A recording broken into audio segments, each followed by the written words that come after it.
মিষ্টিগুলো দেখেই বোঝা যাচ্ছে একেবারে স্পঞ্জি মিষ্টি হয়েছে।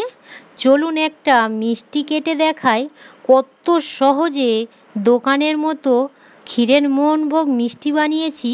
না দেখলে বিশ্বাসই করবেন না, মুখে দেওয়ার সঙ্গে সঙ্গে মিলিয়ে যাবে। নমস্কার বন্ধুরা, মালবিকা কিচেন উইথ ভিলেজ ফুডে আপনাদের সবাইকে স্বাগত জানাই। আজ আমি মাত্র 10 টাকা গুঁড়ো দুধের প্যাকেট দিয়ে দোকানের মতো ক্ষীরের মোহনভোগ মিষ্টি আপনাদের সঙ্গে শেয়ার করব। খুবই সহজ পদ্ধতিতেই একদমই পারফেক্ট দোকানের মতোই মিষ্টিটি হবে। আপনারা এই ভিডিওটি দেখতে থাকুন। এখানে নিয়েছি 10 টাকা প্যাকেটের 1 2 3 4 5 6 প্যাকেট নিয়েছি। আর এই 6 প্যাকেট গুঁড়ো দুধ দিয়ে মোহনভোগ মিষ্টিটি বানাবো। প্রথমত 4 প্যাকেট গুঁড়ো দুধ নিয়েছি, এবার ঢেলে নেব একটা পাত্রের মধ্যে।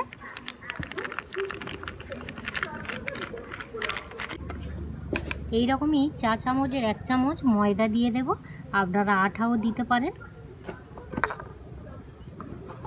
1 চামচের 4 ভাগের 1 ভাগ বেকিং পাউডার দিয়ে দেব। 1 চামচ ঘি দিয়ে দেব। সব কিছু শুকনো উপকরণ ভালো করে মিশিয়ে নেব। এখানে নর্মাল জল নিয়েছি, জল অল্প অল্প করে দিয়ে একটা ডো বানিয়ে নেব। আর জলের পরিমাণটা একদমই অল্প অল্প করেই দিতে হবে। তাহলে ক্ষীরে মোহনভোগ বানাচ্ছ? হ্যাঁ, মিষ্টি মিষ্টি। হ্যাঁ, আচ্ছা, খাওনি ক্ষীরের মোহনভোগ মিষ্টি? না না, একদমই সহজভাবেই বানানো হয়ে যায়। আপনারা শুধু প্রথম থেকে শেষ পর্যন্ত দেখতে থাকুন, কেউ স্কিপ করে দেখবেন না। আর হাতে গোনা কয়েকটি উপকরণ দিয়ে এই পুরো দোকানের মতো ক্ষীরের মোহনভোগ মিষ্টিটি বাড়িতে বানানো যায়। এইভাবে ডোটা বানিয়ে নিয়েছি, এই দেখুন হাতে লেগে যাচ্ছে। এবার আমি 1 চামচ ঘি দিয়ে দেব। এই ঘিটা দেওয়ার ফলে হাতে আর লাগবে না, খুব সুন্দর একটা ডো হয়ে যাবে। ডোটা এই রকমই করে নিয়েছি। এবার এখান থেকে ছোট ছোট লেচি কেটে নেব। এই রকম এই লেচি কেটে একটু গোল করে নেব।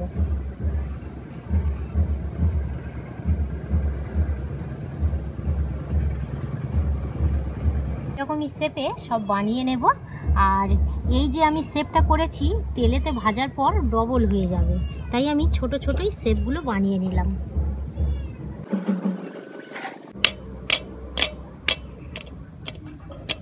চার প্যাকেট গুঁড়ো দুধে কটা মিষ্টি হয়েছে দেখিয়ে দেব। 1 2 3 4 5 6 7 8 9 10 11 12 পিস মিষ্টি হয়েছে। উনুন জ্বালিয়ে উনানের মধ্যে একটা কড়া বসিয়ে দেব। গরম কড়ার মধ্যে সাদা তেল দিয়ে দেব।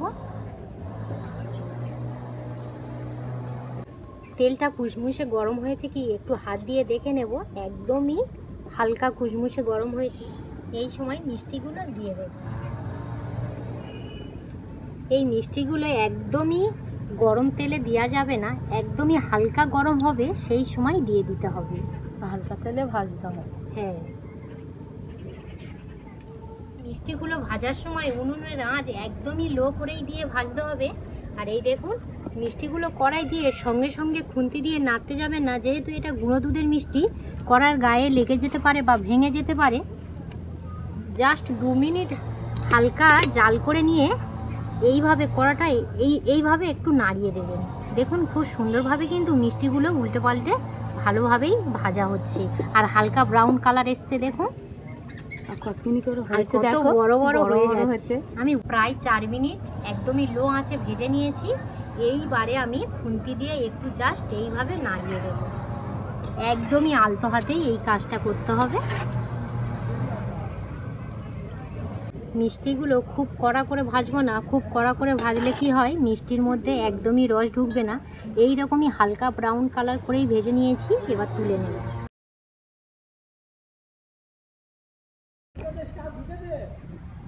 তেলগুলো ঝরিয়ে নেব।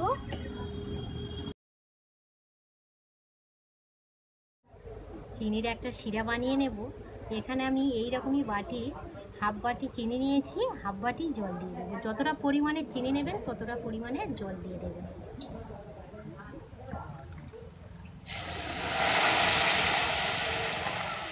চিনিটা গুলে যাওয়া পর্যন্ত একটু অপেক্ষা করব। চিনিগুলো খুব সুন্দরভাবে গুলে গেলে 1 থেকে 2 মিনিটের মতো ফুটিয়ে নিলেই চিনির শিরা একদম পুরো রেডি। এই চিনির শিরাটা একতার বা দুতারে সৃষ্টি করার কোনো দরকার নেই। আর খুব গাঢ় করে দিলে মিষ্টির মধ্যে একদমই রস ঢুকবে না। চিনির শিরার মধ্যে এই মিষ্টিগুলো দিয়ে দেব।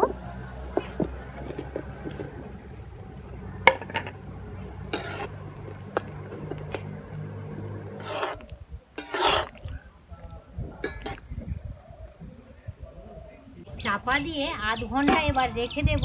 আর উনুনের জাল এই সময় একদমই অফ করে দিয়েছি, উনানের মধ্যেই রেখে দেব আধ ঘন্টা। ঘন্টা হয়ে গেছে, মিষ্টিগুলো দেখুন কত সুন্দর বড় বড় হয়ে গেছে। এই দেখুন,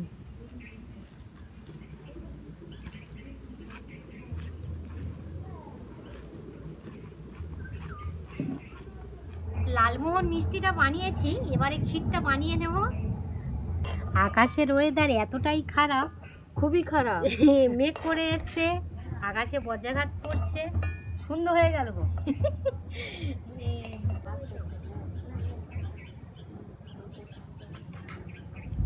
আরও একটি কড়া বসিয়ে দিয়েছি। এখানে লিকুইড দুধ একদমই অল্প করে নিয়েছি, এইরকমই বাটির হাফ বাটি দিয়ে দেব। দুধটা হালকা গরম করে নিয়েছি, এই সময় গুঁড়ো দুধের প্যাকেট দুটো দিয়ে দেব।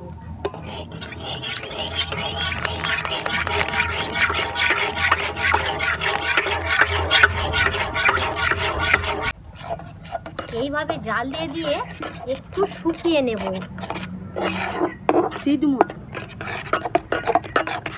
একদম পারফেক্ট ক্ষীর বানিয়ে নেব। ক্ষীরটাকে একটা ডোর আকার বানিয়ে নেব। এবার এই ক্ষীরটা তুলে নিয়ে সম্পূর্ণভাবে ঠান্ডা করে নেব। এভাবে গোল করে নেব, নিয়ে এইভাবে একটু চাপটে নেব। এবারে এখানে একটা লালমোহন মিষ্টি নিয়েছি, ঠিক এইভাবে দিয়ে এইরকমভাবে মিষ্টিটাকে কভার করে নেব। এইভাবে একটু হাত দিয়ে এরকমভাবে গোল করে নেবেন, তাতে খুব সুন্দরভাবে ক্ষীরের লালমোহন মিষ্টি বানানো হয়ে যাবে। আরও একবার আমি দেখাচ্ছি। এইভাবে ভালো করে গোল করে নিয়ে, যেমনই আমরা মুজলি পিঠের আর কি খুঁড়ি করি, এই রকমই খুঁড়ি বানিয়ে নেব। এইভাবে খুঁড়ি করে নিয়েছি, ক্ষীরের ঠিক মাঝে এই মিষ্টিটা দিয়ে দিয়ে এবার এইভাবে চারিদিক দিয়ে মুড়ে নেব।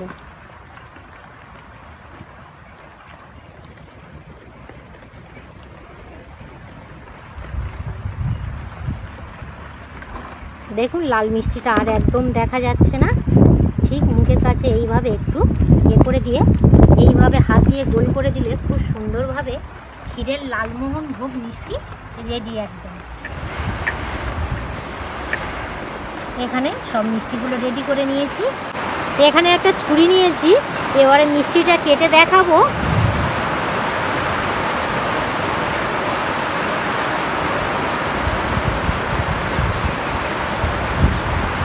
এই দেখুন বন্ধুরা, কত সুন্দর মিষ্টিটা হয়েছে দেখুন। এই দেখুন, এখানে আমি ক্ষীরের লালমোহন মিষ্টি 4টেই হয়েছে। এইভাবে সব মিষ্টিগুলো কেটে নেব। আর কত সুন্দর হয়েছে দেখুন।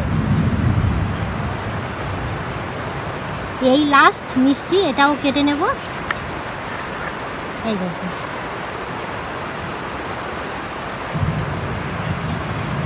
দোকানের মতো একটু ডেকোরেশন করে নেব।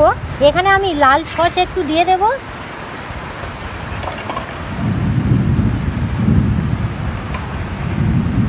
বন্ধুরা, বৃষ্টিটা শুধু কত গতিবেগে হচ্ছে দেখুন।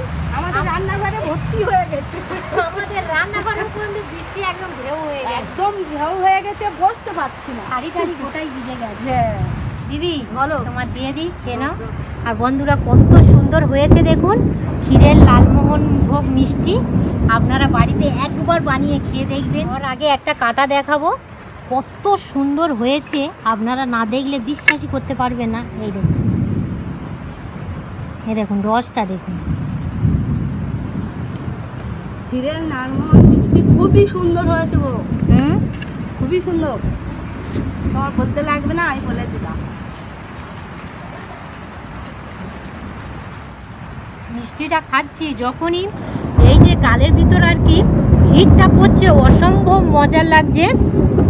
এই যে জিনিসটা যখনই আপনারা খাবেন কি বলবো, এত ভালো লাগবে, আপনারা না বানিয়ে খেলে বুঝতেই পারবেন না, এতটাই সুন্দর হয়। এই মোহনভোগ মিষ্টিগুলো দোকানে সাজানো থাকে, আমরা বাইরে থেকে হয়তো দেখি অনেক মানে কঠিন, আমরা কোনো দিনই বানাতে পারবো না, কোনো দিনই নয়। সব জিনিসটা মনের ইচ্ছা জোর থাকলেই সব কিছু বানানো সম্ভব। আপনাদের সঙ্গে এই রেসিপিটা শেয়ার করলাম, কেমন লাগলো অবশ্যই কমেন্ট করে জানাবেন। আপনারা সবাই ভালো থাকবেন, সুস্থ থাকবেন। এতক্ষণ আমাদের সঙ্গে সময় কাটানোর জন্য আপনাদেরকে অসংখ্য অসংখ্য ধন্যবাদ জানাই।